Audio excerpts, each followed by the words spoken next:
The mules are in the corral. Welcome to Mule Talk, and I'm Cindy K. Roberts, your host. A reoccurring guest on Mule Talk this week, and the lady needs no introduction. She's at the top of her game.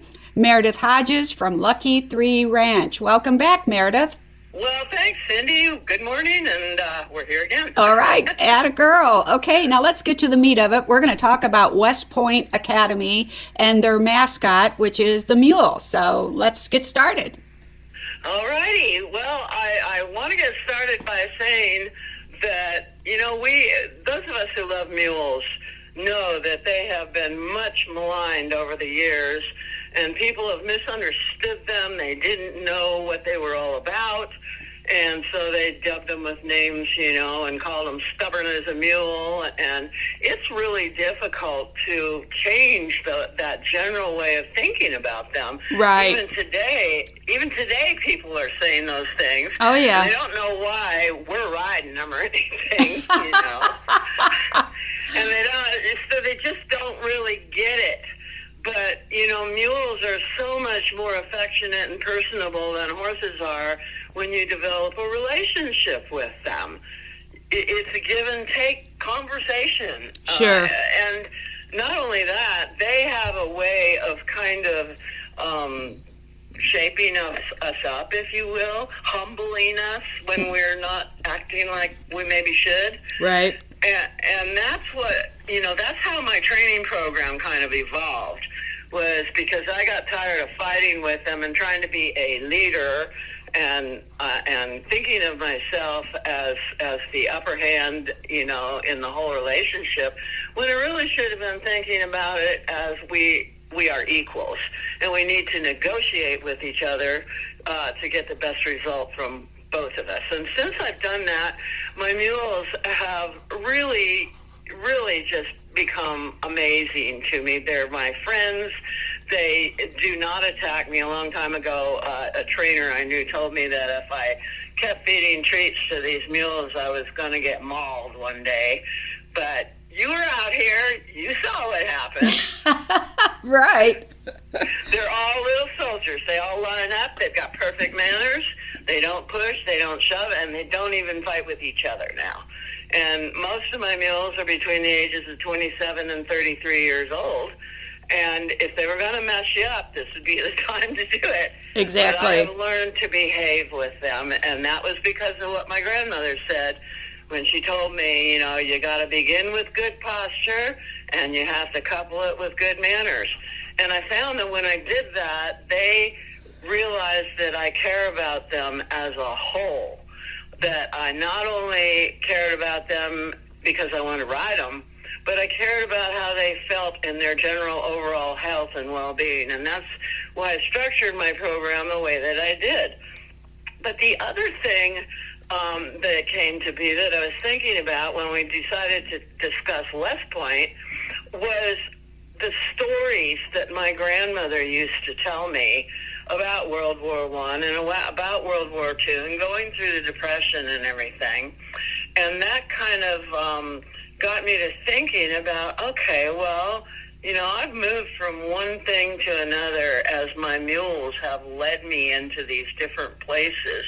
So my journey with them has been a whole lot more than riding, training, showing, getting trophies and all that stuff. And everything that my grandmother says keeps popping up in my head. And this time, it was the stories that my grandmother used to tell me, and it showed me how important it was way back then. It was very clear that the elders in the family were really important to have, because they told you stories about the hardships that they suffered and how they dealt with it. And in reference to the soldiers and the veterans that we have today and everything that went over to fight for our country, at the time that they were doing that during World War I and World War II, the general populace that was left behind was helping. We were they were rolling bandages. They were making arms and shipping them over to the soldiers and everything. And then when the soldiers came back from war, we gave them a ticker tape parade and lauded them for their efforts. And it's really not about them being heroes as much as it is them caring about their country and doing something meaningful to maintain the freedoms that we have and fight for them. And when they're fighting for that sort of thing and they've got the public behind them doing the same thing, then we're all united. We're fighting for the same things. And the Mules were right there with them in the wars. And they're the ones that fought right alongside our soldiers, and they came back. And when they came back, they were called stubborn. You know, some of them didn't even make it back. Yeah. But the horses were the ones that got the notoriety, not Right. the mules. Right. You know, and so we sometimes, as people, don't really appreciate the efforts that are being done in our behalf.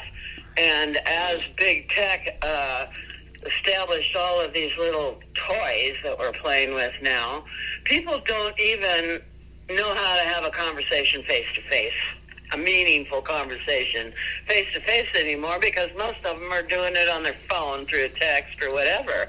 Right.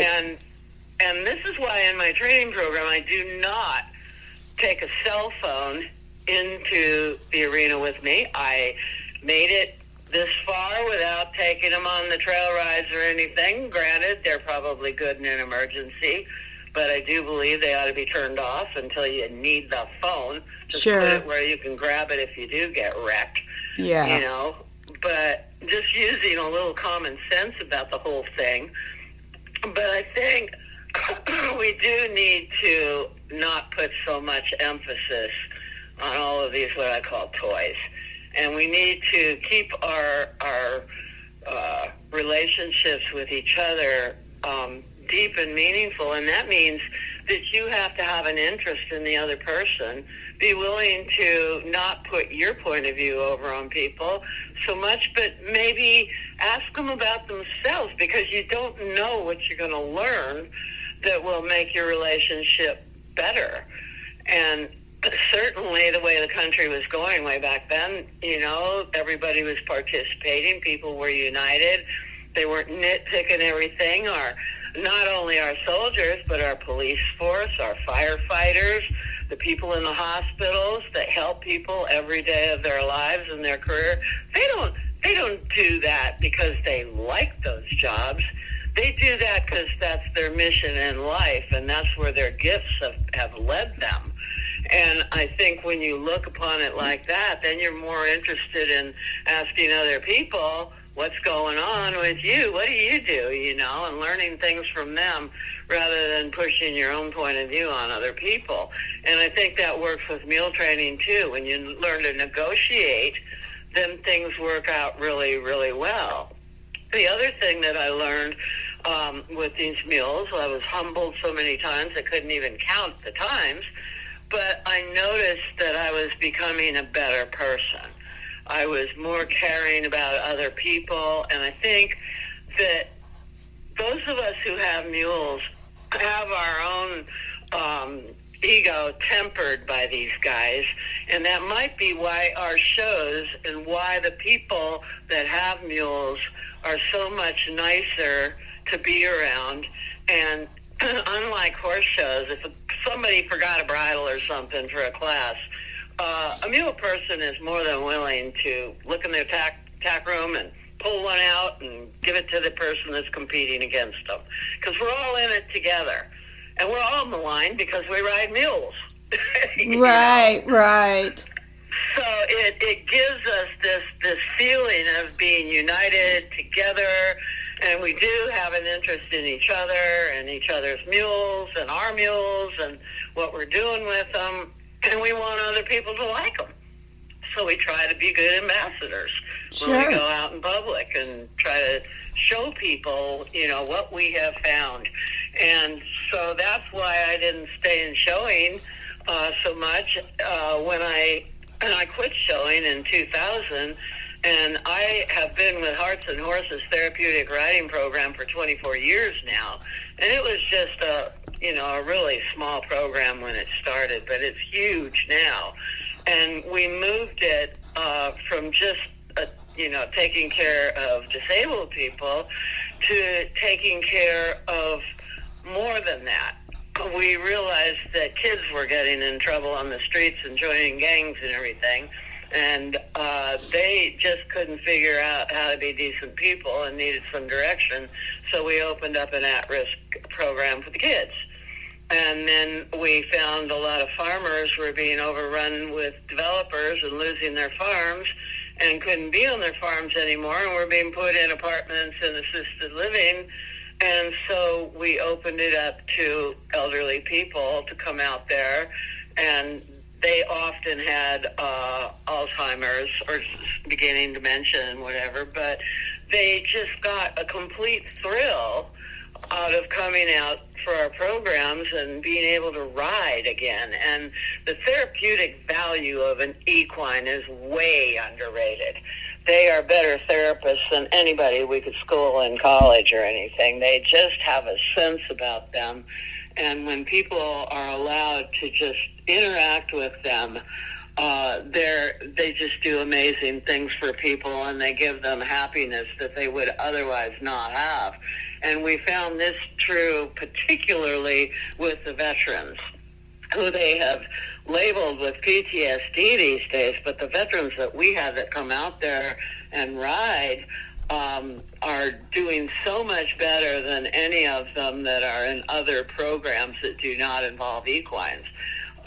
Wounded Warriors has actually taken on equine programs for their veterans as well with tremendous success. Sure. And, so it really is working, and it's a way that these veterans can come back from war and have somebody to talk to who will listen, because our society is not conducive to that. Families are broken up. A lot of times there's not a father in the home. There's not even a grandfather around.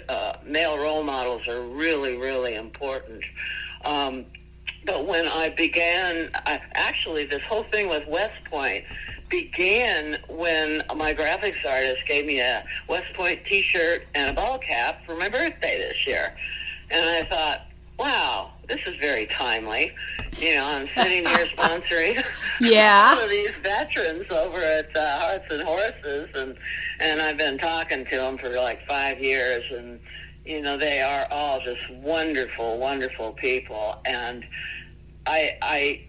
when I started doing the West Point thing and reading about it, it occurred to me that my friend Steve Towns really got into the mule mascot program to the extent that he actually buys the mules for West Point and donates them. So they're there. They also have a mascot in costume at the football games. The mules are there too, though. They're definitely right there on the sidelines, and they get a lot of notoriety.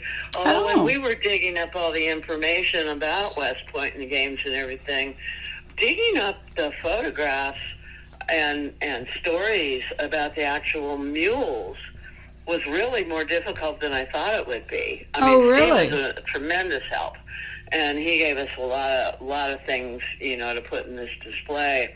But when we went looking for stories about the mules, like I said, they were limited, and most of the stories and the pictures they did were about the guy in the costume. And I thought, well, isn't that par for the course? The mules are standing on the sidelines, and that's where they are in all of this. That's right. Oh, man.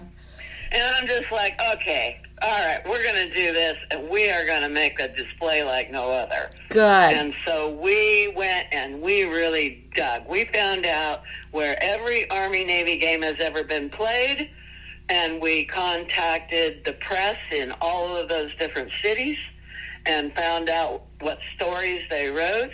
And so not only are we doing the story about West Point, but we are filling up binders full of mule stories that we're calling mule tales, of mules that are connected to the military, mules connected to anybody of service, mules that have been taken on by people, just regular people, like all the stories I've got, like the little gal that just got mules into the hunter jumper thing, about Laura Hermanson going to Kentucky and competing against the horses in dressage.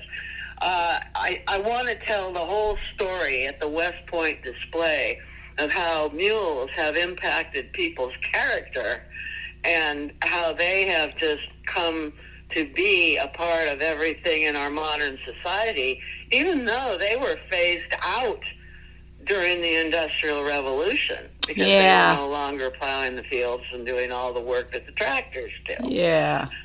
So, so they are really taking their place. But what's more, like I said, it drew my attention to the character of the people that were involved.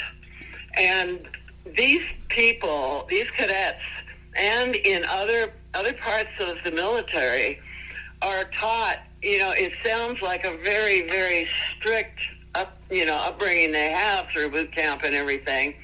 And I guess it sounds like it might be abusive.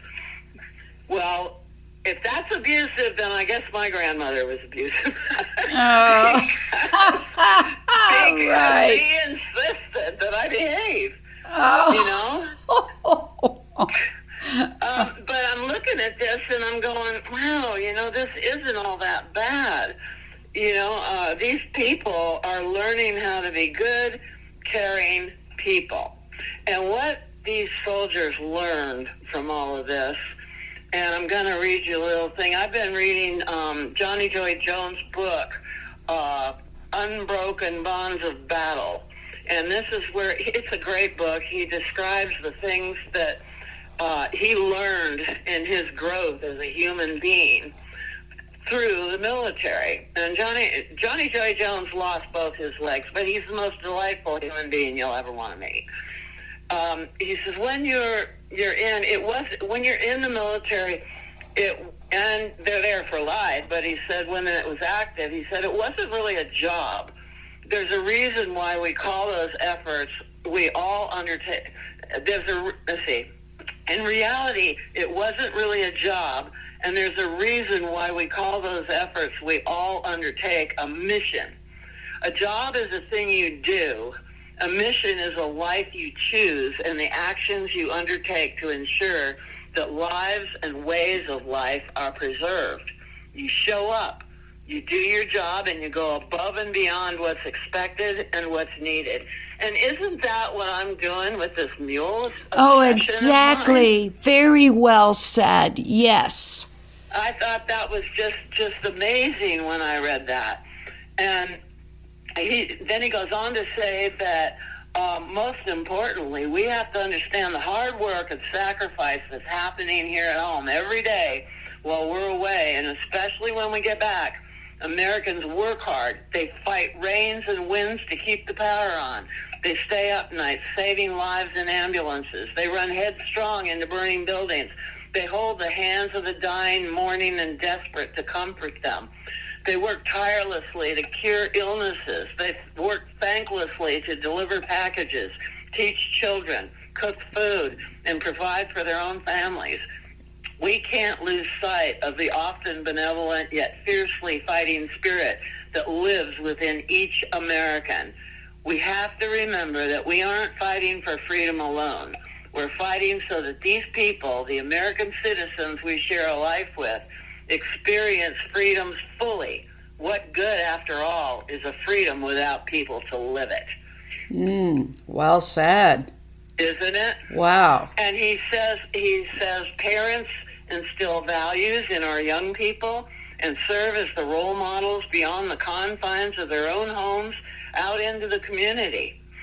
I'm not sure most Americans feel that way anymore, but I do know with every veteran who earns a seat in Congress, there comes with them a renewed understanding of service, sacrifice, and the value of freedom. There's a saying at West Point, the history we teach was made by the people we taught. Wow. It's pretty amazing, isn't it? It is. It's awesome. And what gets me, I thought, I'm going to ride mules. I'm going to train mules.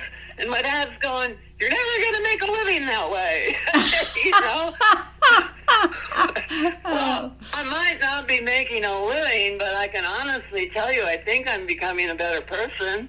Oh, definitely. Oh, yes. And you have helped shape my values, too. I am so indebted to you for a lot of things.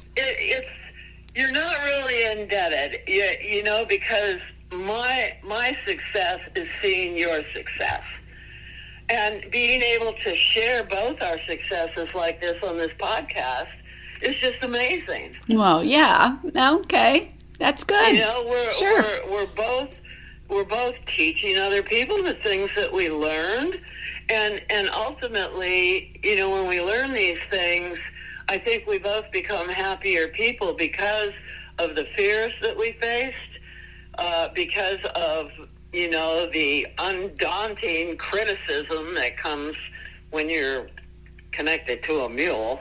You know, people always have something to say about the way you're doing it, what you're doing, and I have to get a horse. You know, your mule is staring my horse. You know? Oh yeah, yeah. So we've had to come up against a lot of barriers and a lot of things that were really difficult in our own lives. And, you know, I would say that the soldiers definitely are up against things. They're much more horrific than most of us encounter in our lives. But I can't say that there aren't things in our lives as non-soldiers that are not every bit as devastating as the things that they come up on. We just aren't required to deal with in-your-face issues for extended amounts of time like the soldiers do. And we can get really depressed too. And we can get really suicidal too. But I know you do this, and I know I do this, that whenever I start feeling depressed, I go out to the barn. You bet. Right? Right. There's always sunshine and roses and a good kick in the ass out there. Oh, I love it. Yeah, well said. Yeah. So anyway, we're like I said, we're trying to put this display together so that when people come here, they will be able to not only see the mule mascots that West Point has had since 1938. They've had 15 mule mascots, and we're doing a really, really nice display with stories about them. We've got a digital photo frame for them only and another one for West Point history. We're filling up these binders with mule tales of all different kinds so that the mules, you know, if people have questions about mules, they'll be able to look it up right there. And we've got it so they can pull the books right out of the bookcase and sit down and read for as long as they want. They can get things copied and take them home with them. It's very interactive the way that we're doing this. And like I said, it's an honest tribute. Other than just saying thank you for your service, we're saying with this display, we understand what our soldiers have done and the tremendous gifts that they've given us in directing us how to become better people ourselves, as have the mules. And this is their story. This is their story together. And, you know, when people come out here, we get a lot of assisted living groups that come out here, 20, 30 at a time. We even had a mystery tour that came out here with 75 people. Oh, wow. And they invariably say, well, after they've watched the movie and I've given a speech, then they say, well, everything you're talking about here that you do with your mules is also pertinent to the way we live our daily lives, including the physical exercises that you do and everything. And can we really think of it that way? And I say, absolutely. They said the only thing that's really hard about the physical development part is that my physical therapist tells me that if I want to do it, I have to be in good posture, and that will help. but I have to point my toes in the direction of travel. I have to bend my knees, tuck my butt, roll my shoulders back, tip my chin up, and look where I'm going. And they said, that's an awful lot to have to remember. And I said, yeah, most of us can't remember all that. That's way too much to remember every day, every minute of every day while you're walking. So I told them, I said, no, really all you have to do is point your toes in the direction of travel, which will line up the bones in your body, and look where you're going. Right. And when we do that kind of core strength postural training with the animals, this is what we do. And people don't realize that when they're doing my hourglass pattern and walking through that with their animals with the postural aid, they're both getting the benefit. You're both getting it and improving your posture. And so you're doing a healthy thing for you both. And it's also really important what you eat, how you routinely do things, and they say you have to go to the gym, but after riding and everything, do you really feel like going to the gym and working out? Not really. And I just say you don't really have to. If you pay attention to your good posture while you're doing all the things that you do during the day, lift with your legs, not with your back, make sure that when you walk, you don't just spin around. If you're going to change direction, just do a nice turnaround, keep equal weight over both your feet, and things like that. Those sensible things are already built into our world. Oh, yeah. And we have the added privilege of having equines in our lives that are the best physical therapists as well. Oh, sure. They move every muscle and every bone in your body and get it all aligned if you ride correctly and if you work at it. And you can't just start out that way. These things don't just happen by osmosis. You got to practice, but it's kind of a fun practice that you do. And so building your character with mules, too, is a fun practice. And I think Steve Towns saw the value of the cadets working with these mules and learning how to be better people because, he even said, the cadets are having a little bit of a problem with the mules. They kind of take off when they don't like what's going on. How many of us have experienced that? Just that. What a hoot. So, that was back in 2016 that he told me that, and I said, well, maybe your cadets need to learn how to employ my program because it may take a long time, but it's all done step by step. Right. And it's not done in a forceful way. It's done in a kind way, and we suggest that the mule get, carry his own self-carriage and build up the core strength and all that. And if you do that with them, they recognize that, and they appreciate that you care about their bodies, and you're not just jumping on them and using them. You're actually caring about them. And I think they know it. My mules would never hurt me. You've seen them with me. Right. Yeah, they are so well-mannered. And this whole program of adding West Point to your museum, I am really amazed. And I'm so proud of you because just like you couldn't have said it any better, but when you work with mules, they will make you will grow into a better person. It's just... You can't help it. You either love them and you'll stick it out, or you hate them and you'll get rid of them. Right, and then you're just not going to better yourself as a person or a leader or whatever. But anyway, Meredith, we're going to do a close, so don't hang up after we do this. So have we included everything you needed to include? I think so. Okay, good. All right. Well, Meredith, we've run out of time, but before we go, I feel like I need I'm ready for my tongue lashing because in my latest book, I put out everything I know I learned from mules, and there's a chapter in there about sharing your lunch. And, of course, we should not be feeding our mules sandwiches. So I'm ready for my tongue lashing. We do things that we shouldn't be doing. Right. Until we find out something different. And that's all part of the growth thing. I used to feed my guys all kinds of different stuff, too. And it was an in-your-face string of colics that taught me that you got to keep that digestive tract regular by having a regular diet that goes through it, that is not changed in any way. If it's always the same food and the intestines are always extended to a certain point and aren't expanding and contracting and causing gas, the incidence of colic and twists and those things are just practically eliminated. Oh, and yeah. that's why I say don't feed them anything else. No carrots, no apples, no sandwiches, no peppermints.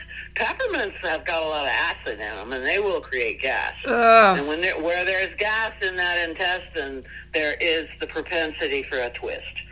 Yeah. Because it's expanding, contracting, and getting narrower and bigger, and it just makes it move the wrong way. Sure. It's really kind of common sense stuff, but I didn't learn it for a long time either. So I'm not going to give anybody a tongue lashing. We learn as we go. Well, Meredith, I want to thank you again for coming on to Mule Talk, and you have a website. What is it? The website is at www.lucky3ranch.com with 3 spelled out. We also have a Facebook page. My friend's page is maxed out, but I have a Meredith Hodges public figure page, and I do posts up there every day and right on through the weekends and everything. And everything I post up there is entirely free. You can get up on my website and look under training, and there's a whole bunch of free information up there. And, of course, you're welcome to buy my books and videos if you want them in your library and you want good, quick reference. They're there for you, too. But I am one that believes that knowledge is something to be shared and not sold. And if you want to call us, you can call us at 1-800-816-7566. And I always talk to people who call me. I answer all my mail. I believe that if people take the time to connect with me and correspond with me, I should do them the courtesy of calling them back if they have to leave a message. So please leave messages, too. They will not be ignored. Well, thank you again. You're amazing, and we will have you back on because we have so much to cover. Yes, we do. All right. Central States Horseman Magazine is your news source for what's going on in the horse and mule world. Get training tips, trail ride information, nutrition, and care articles. To get your online copy, go to centralstateshorseman.com. If you'd like to be a guest on the show or a sponsor, send me an email. everycowgirlsdream@gmail.com. Gotta go. My mule is looking for me.